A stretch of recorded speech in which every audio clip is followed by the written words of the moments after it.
right, welcome to our latest edition of Tajh's Take. Got a nice sunny day here at Clemson, nice cold day here at Clemson. Taj, appreciate you joining us again today. We're going to talk a little bit about South Carolina, look ahead to the big game this week in the ACC championship game. Guess let's start off some of your thoughts on Clemson's 21-point win over South Carolina. Very solid victory. Anytime you can go out there and get a victory against your rival team, it's huge in itself, especially when you're talking about by 21 points. Regardless of how many points that South Carolina scored, they still came away with a victory. It's pretty huge for the morale, especially headed forward into championship phase here with this championship game coming up this weekend. I was very impressed with how the offense handled themselves, with how Trevor handled himself being in this situation, being that this is his first state championship game, and the way he handled the crowd, the way he handled adversity, and the way he handled the emotions of the energy on both sides of the ball. The guy he did a phenomenal job, man. So kudos to him. Hats off to the rest of the guys on offense. And obviously there were some leaks and things of that nature on defense that I think will be adjusted by Brent Venables. So, what about the freshman giving a little stare down after he throws that touchdown to T. Higgins? What's that tell you about his maturity and where he is right now? The guy's always been a cool customer this entire season. We've seen a couple instances this year where he's had some emotions show.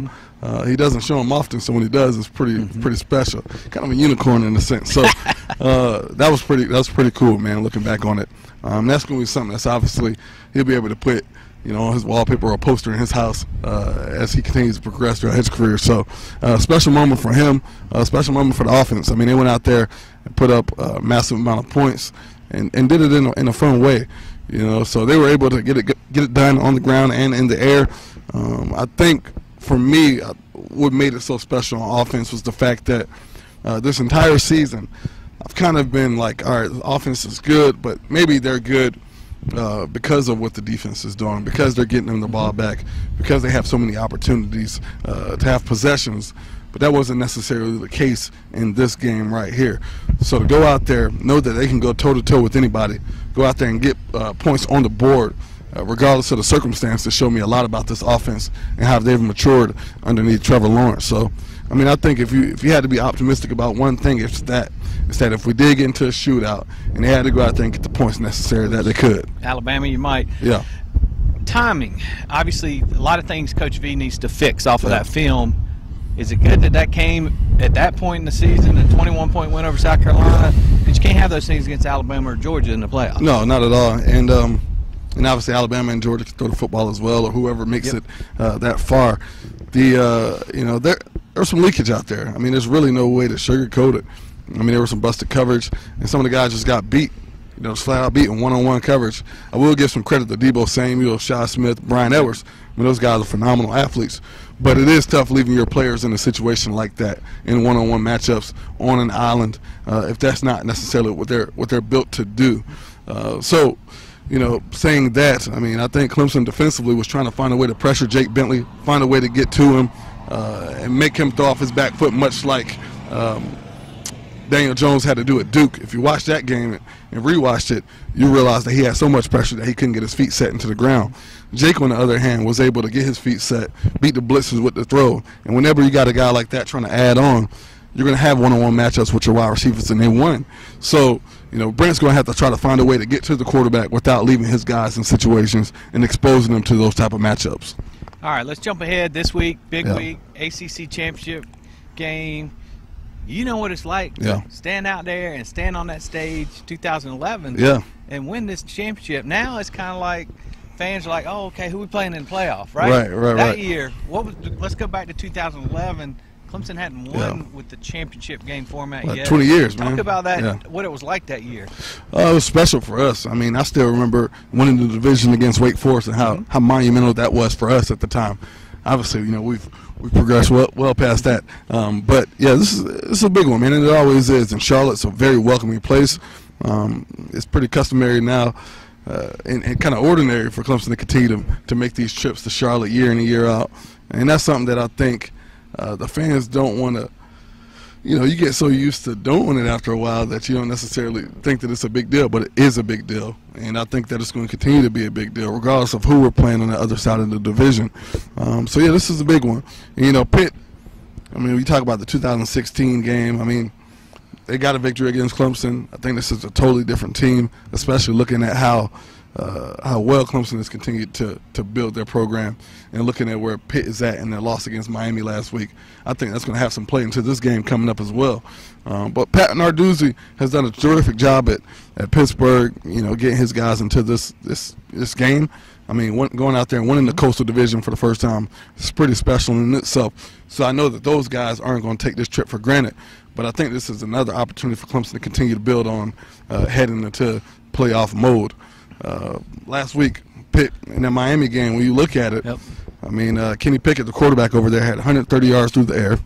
As a team, they rushed for 63 yards, and the guy took 6 sacks.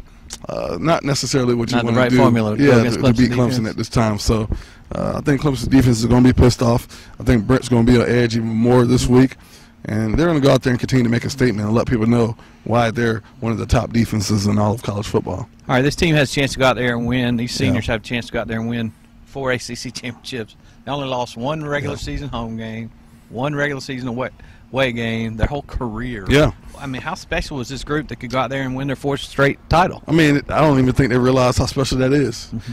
And even when we're talking about the students that actually attend Clemson right now, I mean, for them it's normal, you know. So this group, I mean, they deserve everything that they've got.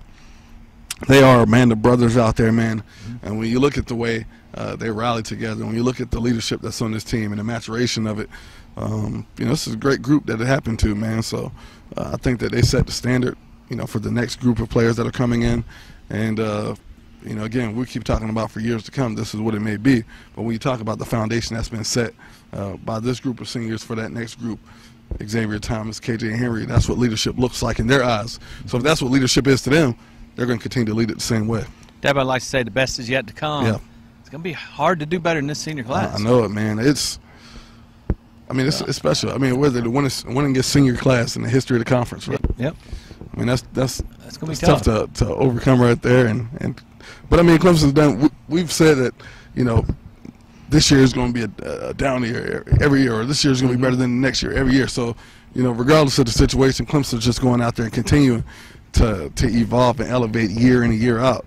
And when you look at the recruits that are coming in, when you look at the potential quarterback that's coming in as well, obviously he's not here. We can't talk about him yet, but I mean, they got some good stuff going over here, man. So I'm excited to be a part of this university. Obviously proud to be a graduate, but more importantly, of the culture that's being built. All right, let's go to the prediction mode. Obviously, I know neither one of us saw 35 points last week coming. I think we both saw, you know, Clemson putting a lot of points on the board. I will say that was my first time I was really off. You know, I was off everybody by was large margin. Nobody in the country saw that. So, what do you see for this matchup this week? Man, I think that again they're going to go out there and make a statement. I got Clemson winning this one 49-3, and 3 points I think come just late in the game. I really think that this defense is going to hit another level this week, something that we haven't seen, and because they know they'll get a couple weeks off for a break. So this is a special group. I expect nothing less than go out there and see a dominant performance on both offense and defense, and hopefully we get a chance to see, you know, this offense continue to elevate as much as they have. I mean, Etienne, I think, will run for 250-plus yards in this game. Travis Homer from Miami had 8 carries for like a $168 on the ground against Pitt. I mean, I think it could be a recap of that Wake Forest game all over again, man. So it'll be nice to do it on the main stage on national TV, though. So it sounds like a nice night to be in Charlotte. It's actually going to be a little warmer than it has the last 3 games. Yeah. So might be raining. We'll have to see about that. Thanks, Tajh, for taking time to speak with us today and share his thoughts on the South Carolina game. Look ahead to the ACC title game. Stay tuned to TCI. We'll have everything covered this weekend live from Charlotte for you. And stay tuned to TCI for the most complete coverage of Clemson football.